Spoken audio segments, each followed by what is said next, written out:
Hello, and welcome to a special CKPG News program.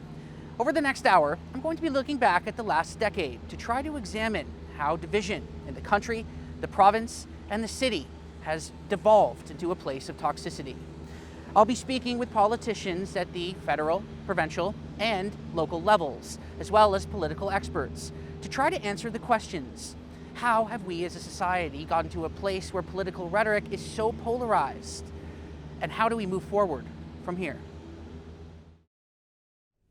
Canada has always prided itself on diplomacy, respect, and cooperation between opposing political views and affiliations, a three-party system that provides Canadians with lots of voting options to choose from that best represent their own beliefs. And there will always be differing opinions on various issues, which can cause tension. Mr. Speaker, it's this Prime Minister that's de-emphasizing Canadian security, and Canadians are tired of it. Conservatives who amended the criminal code to make it an offence to leave Canada to fight for ISIS. It was Conservatives who were focused on giving our law enforcement new tools to prosecute ISIS fighters. This Prime Minister is using a broad spectrum that includes poetry and podcasts and all kinds of counselling and group hug sessions, Mr. Speaker. When will the Prime Minister take the security of Canadians seriously and look for ways to put these ISIS fighters in jail? Right, Honourable Prime Minister. Mr. Speaker, the Conservative Party learnt nothing from the last election and the lessons Canadians taught them. They ran an election on snitch lines against Muslims. They ran an election on Islamophobia and division. And still, they played the same games trying to scare Canadians. The fact is, we always focus on the security of Canadians, and we always will. And they play politics of fear, and Canadians reject that. But while tensions between the right and the left are nothing new, the rhetoric between opposing views has lost a certain level of professionalism and respect, and devolved into hatred and toxicity. When will we put an end to this wacko policy by this wacko Prime Minister? No. Mr. Polyev, I have to name you for disregarding the authority of the chair. Pursuant to the authority granted to me by Standing Order 11, I order you to withdraw from the House and from any participation by video conference for the remainder of this day's sitting. Even in the 5 years that I've been in the House of Commons, I've noticed a change. My perspective, I think, is a little bit of a unique one. I was elected in the fall of 2019, and by the spring of 2020, everything was locked down because of the pandemic, and those were some pretty unique circumstances in which to learn the ropes as a new parliamentarian. So the first few years of my time in the House of Commons was really shaped by that pandemic circumstance. But what we see just in the past year in the House of Commons is pretty troubling. I think that's the view that most Canadians have of it when we see the kind of behavior, when we see the incivility, and when we see the attempts very clearly to erode and try to tear down some of the parts of the institution that have allowed it to function for so many decades. That's what's most troubling to me, and I think that's a style of politics that we saw really gain ground in the United States, where you're not only attacking the ideas, you're not only attacking the politics, but you're attacking the institutions themselves, and you're turning the people against their own institutions. And when that starts to really gain hold, I think we're in a pretty dark place, actually. I certainly think we're in a much more toxic situation. The level of vitriol aimed at Justin Trudeau, I think, far exceeds anything I've seen aimed at a Prime Minister before him. It seems to be almost irrational in some of the views expressed towards him. I didn't see this with Stephen Harper. I didn't see this with Jean Chrétien. I think you have to go back to his father, I suppose, where you saw the Western Canada, particularly Alberta, really have it in for Pierre Trudeau. But I don't think what we're seeing today is something we've seen before, at least out on the national level. And I think a lot of it started to emerge in the pandemic, when we certainly saw politics become very personal for people. And I think the level of fear and frustration that we saw in the pandemic translated, I think, into a coarseness associated with political debate and dialogue in this country. And we saw it in other countries as well. But the level of divisiveness, I guess, is one way of putting it, but also toxicity, I think, is another way of expressing or describing what we're seeing play out on the political stage, certainly at a national level. Of course, the pandemic was a difficult time for many Canadians, a time where many were afraid, a time where many lost their trust in political institutions, and a time where there were many divisive political topics such as vaccine mandates and lockdowns that created a clear divide. But looking back even further, was the rise of social media playing a role in all of this? Did it set the stage for an event like COVID-19 to have such a drastic impact on political rhetoric in society? We're up against some incredible headwinds, some of them technological. Social media has transformed our politics in a way I don't think many could have predicted. A lot of what we see in the House of Commons now is kind of a performative theater meant to generate social media clips. And so if you listen to Question Period, you'll hear the same question asked over and over and over again by different members of Parliament so that they can clip that and put it on their social media feed and push it out to their audience. One last time, in dollars, how much have house prices risen since this government took office? The Honourable Minister. Mr. Speaker, consumer confidence is back. People are back to work. 106% of jobs have been recovered since the lowest point in the pandemic. The Honourable Member for Carleton. How much? Minister. From a steep decline in profits, we're back 66% since the bottom of the pandemic. Carleton. How much? Minister. Mr. Speaker, the economy is recovering. Member for Carleton.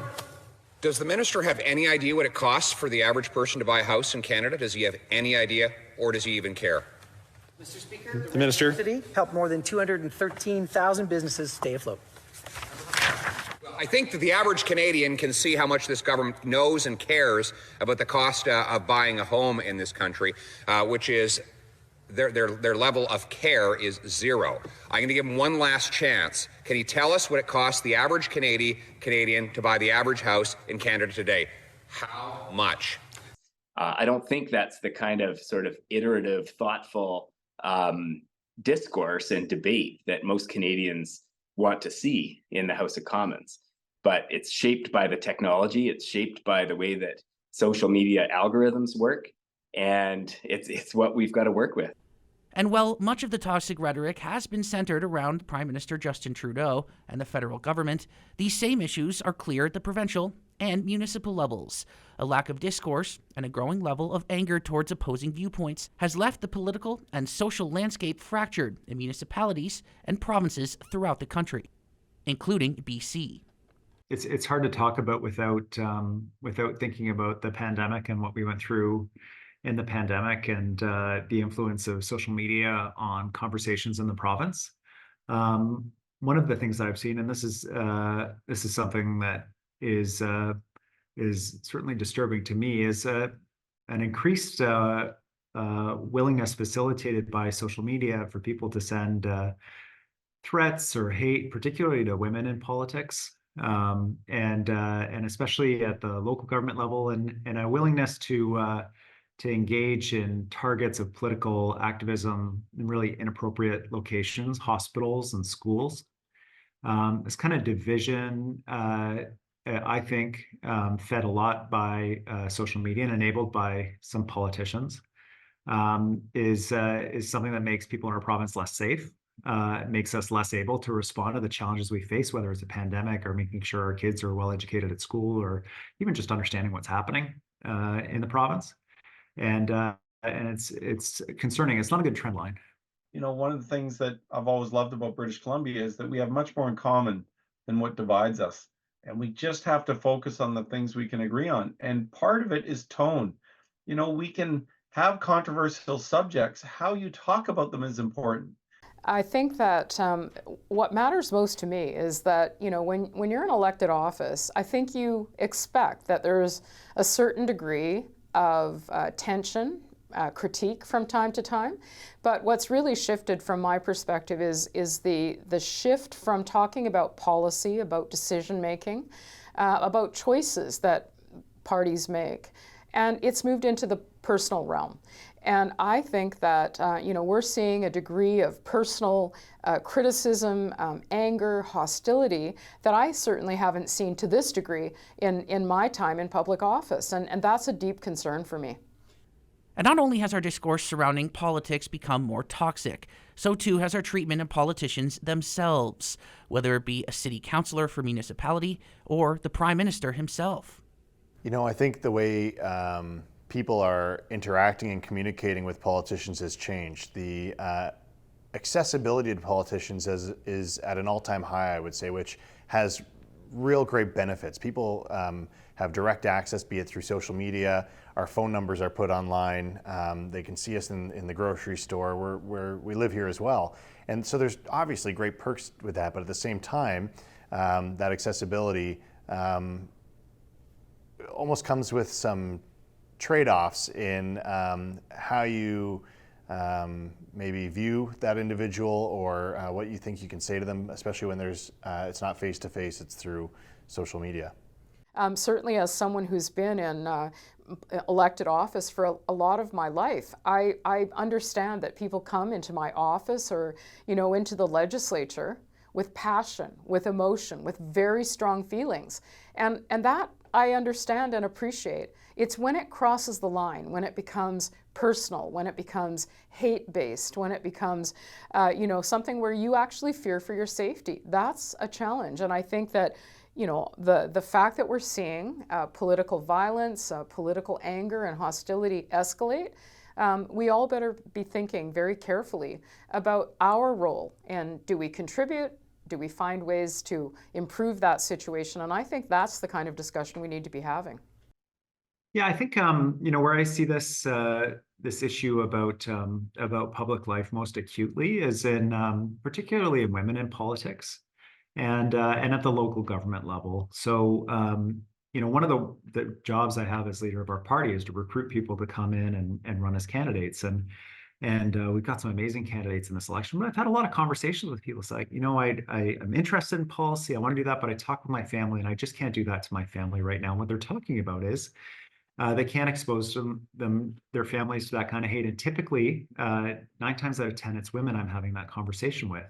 I could put it this way. When I got in this job, I never thought I would have to make a police report for a death threat, but I have more than once, multiple times. And that's a weird feeling. You get that first one, I'll never forget, of somebody, spewing some pretty hateful messaging at you, and you go, that's not constructive. That's not going to help me make a change that's going to benefit our community. That's not going to help me make a change that's going to make me a better leader. That's just hateful. And I don't know how we got to that point.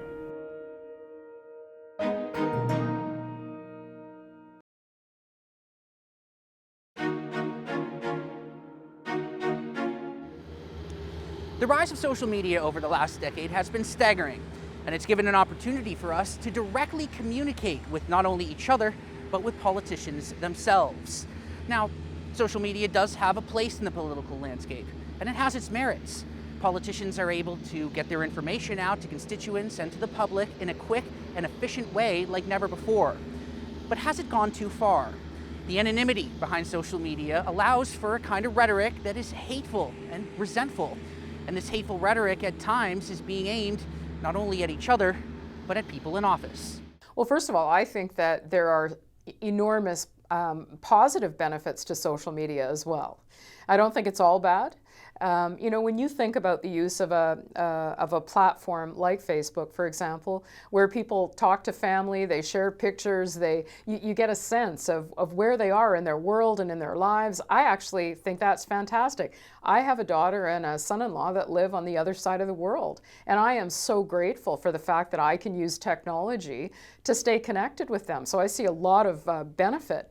But I think that the bigger concern for me is when there is anonymity. And I think the ability for people to not, identify themselves and simply express, views, often very passionate, often very negative, I think anonymity has had a role to play in that, and I think we do need some accountability around the use of those tools. I think more at play here is the emergence of social media and the ability of people to basically express themselves with either by themselves or with each other, and to speak to a certain audience that only they're part of. You know, they're the sort of the bubble that they're in.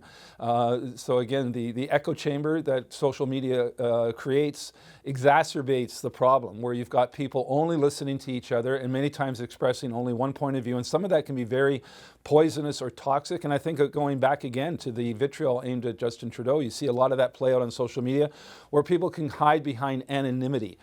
And that's a new thing as well. The ability to be out there in the public forums and express opinions and hide behind a fake name or just basic anonymity emboldens people to say things and do things they wouldn't normally do. And I think you're seeing that in the States with Donald Trump and some of his people taking advantage of social media. And you're seeing that in other jurisdictions around the world, where social media provides this comfort zone and this basically a safe haven for people to do what in normal situations might be considered to be a bit outrageous, certainly in terms of expressing opinions. Yeah, it's a growing worry for me, to be very candid. One of the reasons we called our party, renamed it BC United, is because I genuinely think it's important that we try and unite people together. You know, it's okay for us to have political disagreements, but increasingly what I'm seeing is that social media drives people into these into these sort of echo chambers where they become very hard and fast on their belief system, without any room for compromise or understanding the other person's point of view, et cetera. And I do think that we have to be careful about that. People now have access to information easier than ever before, and perhaps detrimentally, people can also spread information faster than ever. This allows for misinformation to fester and influence the public on a large scale.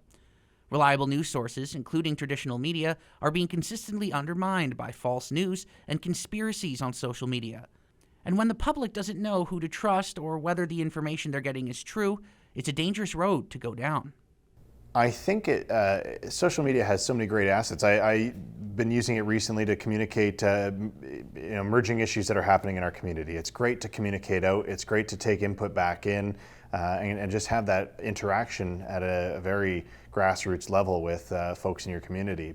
Where it becomes challenging is there's so much information out there, and anybody can place that information there. And sometimes ideas or opinions are stated more as facts, and without that proper vetting process, that's how you tend to get more misinformation or disinformation, whether unintentional or intentional, that circulates around. So that creates a more empowered user of that social media platform to feel like they have all the information, they know all the answers, when it's not necessarily coming from a reliable source, which in turn then creates issues on trust and belief in the systems that are giving you the reliable information, because you've already received something contrary to what you're now hearing from that maybe institution, government institution, or elected official, or just any other reliable source. Maybe it's news media or whatever, but it's it creates that distrust or maybe disbelief. Well, the first thing that's happened with social media is it has really created an enormous problem for traditional media. Traditional media no longer has the resources to be able to do a lot of the research, have large staffs, be able to go in depth, covering off both sides of stories. And so traditional media has had to evolve to being more instantaneous, more the 24/7 as things happen, because they're competing now with social media. And social media, of course, is everybody is now a reporter, everybody is capturing any moment and giving whatever spin, and there's no filter, and it's just going out there. And so the two have changed dramatically over time, and I think to the detriment for traditional media, because they haven't been able to do as much in depth as what they would normally be doing. And social media has sort of filled that, and it's changed the discourse. So you get a lot of misinformation now that goes out. And I'll give you an example. When I was negotiating pipeline agreements with the First Nations, I actually had a First Nation chief who said to me, there's people coming into the community, there's people on social media spreading information that is false information. Can't you do something about it? Well, that's a very slippery slope to be asking a politician to be the arbitrator of what should and shouldn't be out there in terms of information. So it's a big problem, and it's not going to go away anytime soon. This spreading of misinformation was present dating back to the mid-2010s and was exacerbated by several factors. The Donald Trump administration in the United States certainly changed how social media platforms share political news. And then, of course, the pandemic. Misinformation on socials during the height of COVID-19 was spreading like wildfires, allowing people to form opinions and beliefs about very contentious issues. These opinions, strong opinions at that, were largely based on information that was not rooted in fact. We were all in our homes for months on lockdown, waiting to see when we could go outside again. That garnered a lot of, more people were spending time online, more people were spending time on social media where there were lots of opinions and beliefs circulating. So a lot more people were getting used to and seeing all these different opinions and beliefs that hadn't been necessarily been spread before, just because of the fact of more people were using social media, more people were going online and using the internet. A lot of people were taking advantage of that, putting out their own beliefs, putting out their own opinions, and that, I think, led to a bit more division too in the political landscape too. We saw that in the 2021 federal election per se, where the Trudeau Liberals won again, but again it was another minority. So again, the political landscape was shifting. There were rumblings underneath the surface, but we haven't seen the full force of those effects yet.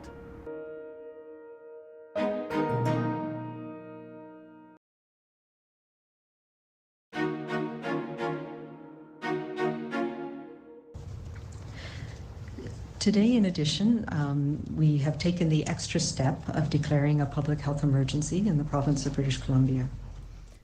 It's no secret the COVID-19 pandemic changed society in many ways, including how we consume and talk about politics. The pandemic brought about contentious issues that were divisive, which snowballed into a sort of chaos.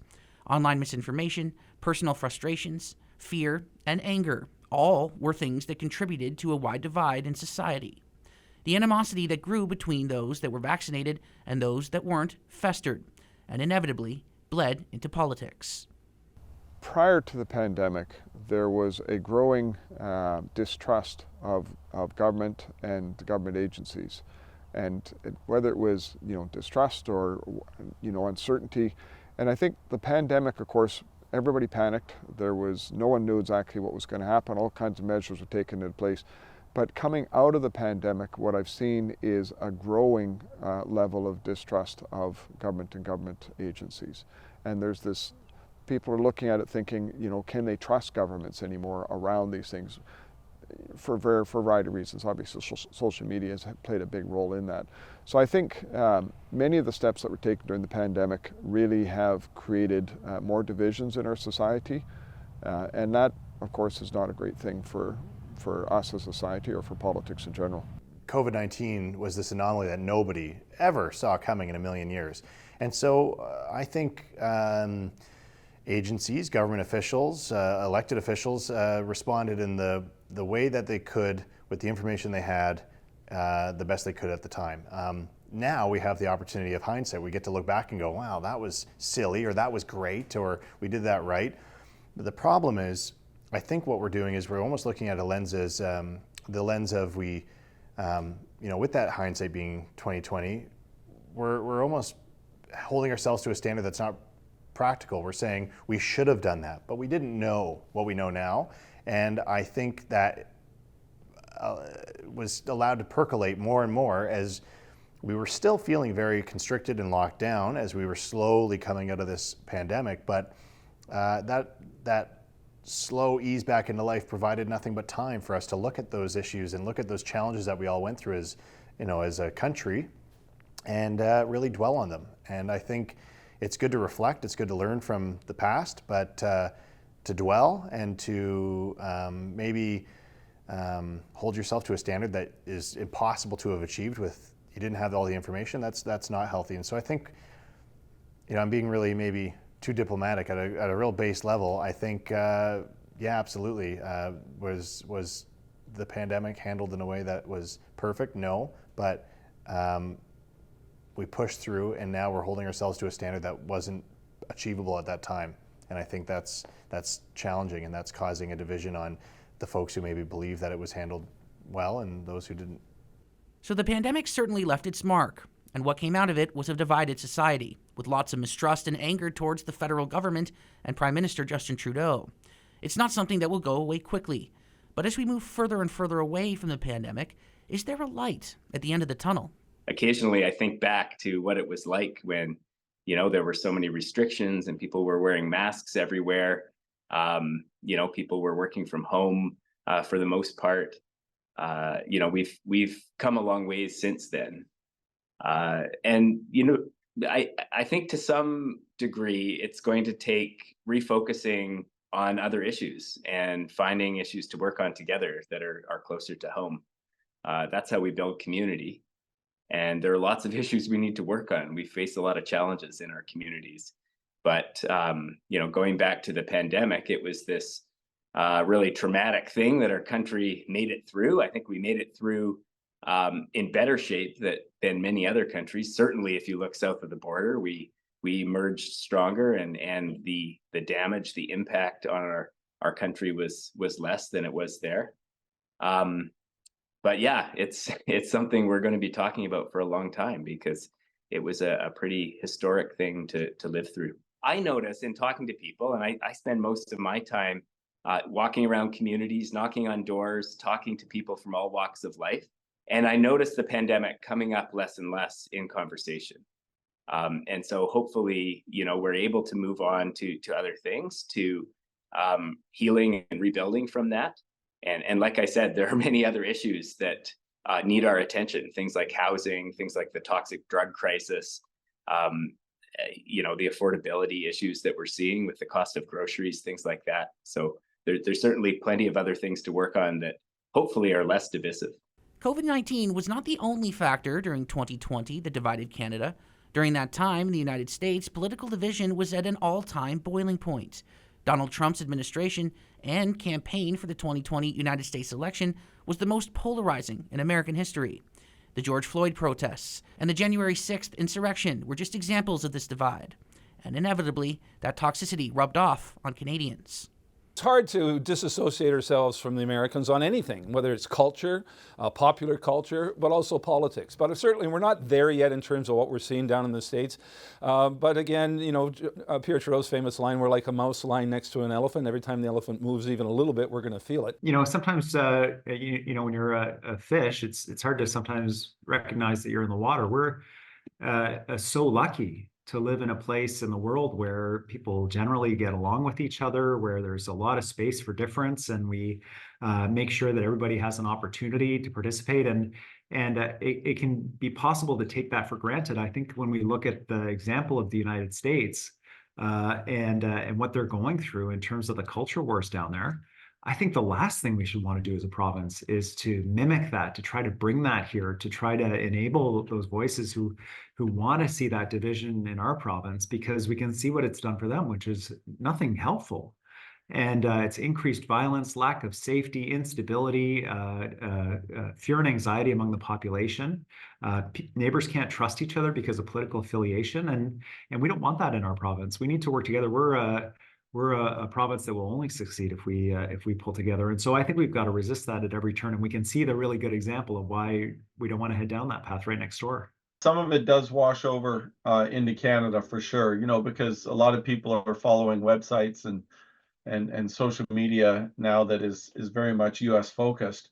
But a lot of that, some of that anger and resentment and paranoia, are reflected in a lot of these sites. And I see that as I travel around, I talk to people, and you can just tell, like, they've got some conspiracy theories that they really believe. You can tell that they've spent a lot of time going down that rabbit hole of some of these websites, and they are really convinced that there is, a conspiracy. There's all kinds of conspiracies. I won't mention any in particular, but you can see how it affects people. And I do think, again, this to me comes back to tone. It comes back to, let's agree to disagree, but do it agreeably. I think we can actually do that. We don't have to get into name calling. I don't have to call my opponents names and try and belittle them personally and try and suggest that they have ulterior motives and, they're out to undermine, the world and democracy as we know it, et cetera. I just think that there are ways that we can have discussions and debates without personalizing it. And I think that those of us in public office have an obligation to lead by example. It's certainly, you know, I think about that all the time. I've got two daughters that are 14 and 11. I know there's many children out there that look and watch, you know, those in public life. And I think we have to set an example. And I hope we can be different than what I'm seeing happening down south in the US, because a lot of that division, divisiveness, you know, especially with their easy access to guns, you can see what happened with the attempted assassination of former President Trump. You know, it doesn't take much to trigger somebody that's got some, you know, some mental health issues, or they're on the, you know, the edge.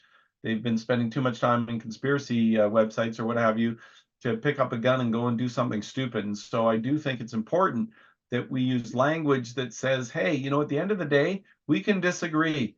You know, this is still a great country, and we can still all work together for the betterment of our country. And I just wish there'd be more of that. Canada has and always will be our own unique country. We are so similar to our neighbors to the south, but in so many ways, you know, it doesn't take just a single trip down to America to realize the differences between our countries, our ideals, our principles, who we are as a people, very different. But at the same time, we're all on this one continent. We have very similar infrastructure to our societies, and they're kind of that big brother. They're, you know, much larger than us, and you know, on the global scale, they're a more powerful nation. And so I think it's natural that we end up getting some influence from those all other Western countries, but particularly our closest ally. We get some influence. Unfortunately, we get some of that positive influence, but it also comes with those negatives, which we're seeing with that divisive politics down in the States since really that's been bubbling up since, I would say, the early, you know, 2010s, right? It's been rising up into that end of Obama term and into the new era. Political division is not exclusive to Canada, of course, or the United States for that matter. Conflicts in the Middle East, major divides in European countries like the UK and France, all filtered to Canadian society due to social media and the instant access to information. But it's vitally important as a society not to fall into the trap of letting those influences affect how we think about our own government. I think it's not just the United States, I think it's around the world. You've seen a lot of politics and policies and approaches that's been driven by ideology. And whether it's ideology on the right or whether it's ideology on the left, doesn't matter. There's so much of that that's happening, and that is influencing Canada. For example, you're seeing that play out in many places in Europe. You're seeing it play out, of course, in the United States. You're seeing it play out in many other locations in the world. And so, of course, that's going to have an influence on us. And our largest trading partner, and obviously 10 times our size south of the border, is obviously going to have a big impact on us in terms of what they're doing. But that doesn't mean we need to follow that. We need to recognize that that's playing out. We need to look at it, but we also need to make a decision. I mean, as Canadians, we should believe in democracy, we should believe in the process. We should be looking for politicians that are going to stand up and say, you know, no, we're not going to be following that rhetoric of just being on the right or left. We're going to actually try to figure out how we do things that are right for everyone in this province.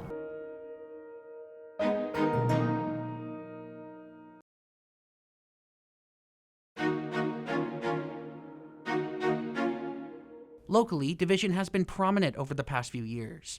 Issues like homelessness and drug use in Prince George, and in BC as a whole, have been very polarizing, with different and opposing views on how to deal with the problem. Another issue that was a major point of contention was the teaching of sexual orientation and gender identity in schools, also known as SOGI. This curriculum sparked fierce debates at school board meetings throughout the province, and it all came to a boiling point in the fall of 2023. This is a rally of all faith people, mainly Christians, Muslims, Sikhs, and anyone who has a faith in God. Anybody who has a faith in God and has a God has a morality standard of what they believe. And so we want to express our support today for parents who are involved in their kids' education and who do not want sexualized courses, sexualized SOGI, sexual orientation and gender identity, to be taught to their kids in school. So we're supporting those parents, and we also support the kids who are being bombarded by ideology that is not a part of their family tradition and their religion that they have. This is really important for our community to demonstrate that we accept people and welcome people of all diversities in our community, all gender identities, all sexual orientations. And importantly for me, as a teacher and as the president of the local Teachers Association, schools are for the public. They are public schools. It's not for the sum of the public gets to come to a public school. It's all of us. And our kids get to come and be who they are, and we're here to welcome them. We're here to celebrate who they are. They're here to be comfortable and feel safe. And that is really what this is all about. I know there's a lot of misconception and a lot of propaganda about what the SOGI program is all about. It's about making sure that kids feel safe and comfortable and welcome, and that all kids get to exist in who they are. The issue of SOGI resulted in one of the bigger protests and counter-protests to take place in Prince George in recent memory. And it was a point of contention that picked up steam over the course of several months throughout the province, causing friction between parents, teachers, and school administrators that unfortunately spilled into the classroom. So the SOGI discussion started provincially, and then it started to trickle down into local communities like it did here in the first or second week of September. It was about the 13th of September. 2 protests were held. The first one was here at City Hall, an anti-SOGI protest with folks that were angry, that felt like the government was controlling what their children were learning in schools. The second protest, which was held in the evening of that same day, was the pro-SOGI protest, if you could call it. They were anti to the anti-SOGI protesters, and the numbers were startling in terms of attendance. There weren't that many people here for the anti-SOGI rally in the morning, but there were lots and lots of people here coming together to show support for the 2S LGBTQIA+ community that was being targeted in that first protest, and that was the conversation around the entire SOGI discussion, both at the provincial level and here at the local community level. And I covered the school board, so this got into the first few school board meetings of the year as well, because that's where the topic of discussion was about. It was about education, what was being put into schools. At the local government level, I mean, we see things we haven't seen before, like school boards across the province that have had to go to virtual meetings only because they can't meet in person because of disruptions at the meetings. And the disruptions are typically driven by people who have read something online they're scared about, a belief that someone's put in their head that the teachers are trying to turn their kids gay or something like that, that is driving this anxiety. And typically it's people that haven't had a lot of time in British Columbia and they're not as familiar with the school system. And so those who take advantage of people like that to put fear into them about things that are not actually happening in our school system, instead of focusing on challenges that we do face, like after the pandemic, how do we help kids learn better? How do we make up for the learning loss that they had when they weren't in schools? How do we make sure that our kids are still top of the charts when it comes to their performance in math and spelling and reading and science? Those are the conversations we need to have about real things, real challenges that we face. And when we dabble in internet conspiracy theories and when some politicians enable them, it takes us away from that primary goal that we should all have. Protests can, of course, be a very healthy thing. In fact, they're very important. Everyone has a right to protest and to voice their displeasure with government. What becomes concerning, however, is when protests become aimed at an opposing view and the hate speech that comes out of that. For many, SOGI became very personal, to the point of very angry rhetoric being thrown in both directions. The whole point of gathering to protest is to make your voice heard. But when it becomes about putting a differing idea down as opposed to expressing your own, it can be very dangerous for society. Well, I certainly think that the political world is an emotional one. It's about passion. It's about choosing a pathway and, having the courage to stand up and speak up. I am a very strong believer in the right for people to protest, for the right of people to speak their minds. That's part of why we're Canadian. I do think that it does need to be within the boundaries of the law, and we need to actually look at how we express ourselves and how people do that. I've had many protests outside my office, often going out to talk to those protesters protesters. But I also think there needs to be a degree of respect and a sense of boundaries when it comes to those kinds of discussions. Certainly, the discussions around the pandemic, around other policy issues, there are very polarized views, and people have become very entrenched in looking at issues. And so from my perspective, even that's okay. It's how you express those views. It's how you treat one another in having that debate. Well, I think we're always on the verge of perhaps getting into something a little serious when it comes to public disruptions and public protests. But it's not always about the same cause. So you go back in the pandemic, we had these trucker convoy-like protests, which I don't think were really reflective of where public opinion was, but it was still a significant section of the population that was expressing frustration and anger and fear over restrictions and this type of public health measures and such.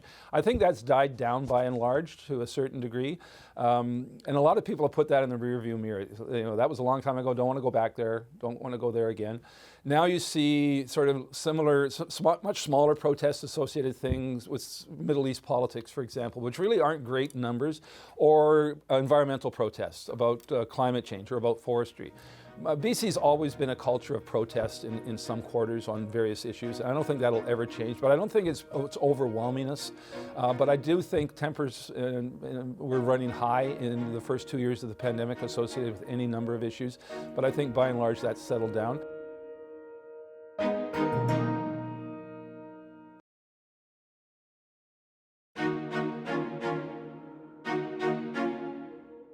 It's clear that Canadian politics is heading down a troubling path. But how do we fix it? How do we as a society, as Canadians, find a way to bridge that gap that's dividing us as a society? Well, it starts with something quite simple: talking. When it comes to that, you have to take away the faces.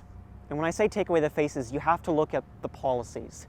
Because a lot of people tend to view politics, they view politics as a face. They view Pierre Poilievre, they view Trudeau, they view Eby, they view Rustad, they view politics in kind of a linear sense of they look at the person and that's affiliated to the policy. You really have to look deep down at the causes that that you are passionate about. If you are passionate about a cause, don't necessarily look at what one face, what one political figure is saying. Do research yourself, look into that, and that way you can form your own opinions. That way you're not just looking at the opinions of one party or one person. If you take away the face, you take away the person, and you look at the root cause of the policy, you take a look at the policy, you're going to be able to have more meaningful discussions because you're taking away the most animatic figure out of that. You're taking away the person that's causing the most strife. It starts for me with our kids. You know, making sure that they're learning about social media, that they're learning about how to use it, that they're coming up in an environment where they're able to understand the information that they're getting, where it's coming from, and where to be skeptical. I guess I'd like to see more humanity in our politics. And, you know, as much as I painted a bit of a bleak picture, there still are a lot of relationships across party lines. There are moments of humanity, even in the House of Commons. And, you know, where my heart really is at the community level.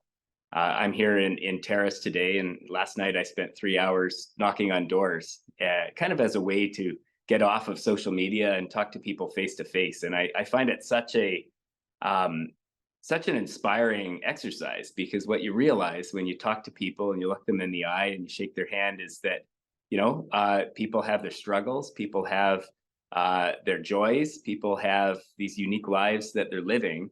And, you know, for the most part, people show up as neighbors, and there still is that level of respect for each other when you're talking face to face. There's something very dehumanizing about the social media experience that has changed the way that we relate to each other. So I guess I hope for more opportunities to do that, and maybe we can reshape or rethink our institutions to create more of those opportunities. I consider myself a bit of a centrist, and I don't mean that as a fence sitter. I mean that as both sides have great ideas at times, but nobody's always right.